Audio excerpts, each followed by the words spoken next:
ধারা 103 লেখা লাগবে না, আমি লেখাই দেব। কোন নির্দিষ্ট বিষয় প্রমাণের দায়িত্ব। এত দেরি করি তাও ওই প্রশ্নটা মাথায় ছুটে গেছে। কোন নির্দিষ্ট বিষয় প্রমাণের দায়িত্ব, এখানে দুইটা উদাহরণ দেওয়া আছে। একটা হচ্ছে ক দাবি করছে খ তার বাসায় চুরি করছে। এখন ক দাবি করছে খ তার বাসায় চুরি করছে, কয়ের দাবি অনুযায়ী যদি আদালতের রায় কামনা করে তাহলে কাকে প্রমাণ করতে হবে? ককে প্রমাণ করতে হবে। কিন্তু ক এখানে ভিন্নতা দাবি করছে। ক দাবি করছে খয়ের বাসায়, মানে ক দাবি করছে তার বাসায় খ চুরি করছে, কিন্তু এই চুরির কথা কার কাছে স্বীকার করছে? খয়ের কাছে। এই একটা নির্দিষ্ট বিষয়, এটাই কি নির্দিষ্ট বিষয় চলে আসছে।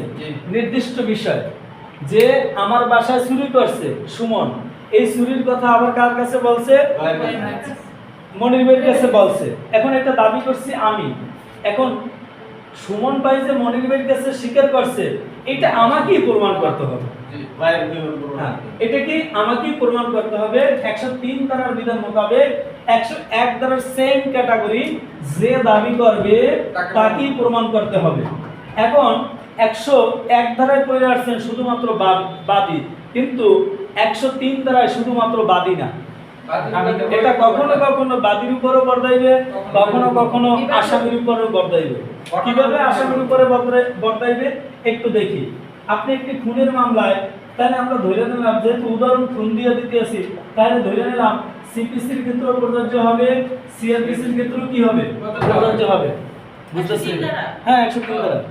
102 ধারা শুধুমাত্র কি দেওয়ানি মামলার ক্ষেত্রে প্রযোজ্য। 101 ধারা দুইটাই, আর 103 ধারাটা সিপিসি সিআরপিসি উভয় ক্ষেত্রে প্রযোজ্য। কিভাবে প্রযোজ্য? সুমন সাহেব একটি খুনের মামলায় অভিযুক্ত হইল। এখন সুমন সাহেব দাবি করলো যে আমি কোথায় ছিলাম? ওই যে কুয়াকাটার একটা উদাহরণ দিয়েছিলাম, আমি শুক্রবার দিন কোথায় ছিলাম? কুয়াকাটা ছিলাম। এখন ওই যে কুয়াকাটা ছিল, এটা একটা নির্দিষ্ট বিষয়। এখন কুয়াকাটা যেই বোর্ডিং এ ছিল, যেই হোটেলে ছিল, ওই হোটেলের কি টিকিট দেখাই দিবে, রেজিস্টার দেখাইয়া সে কি করবে?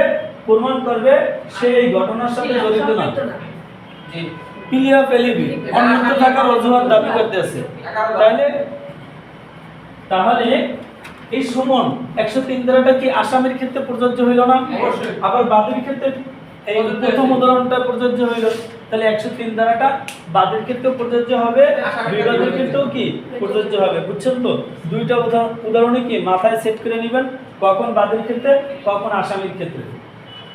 ক্লিয়ার? এরপর আমরা চলে যাব 104।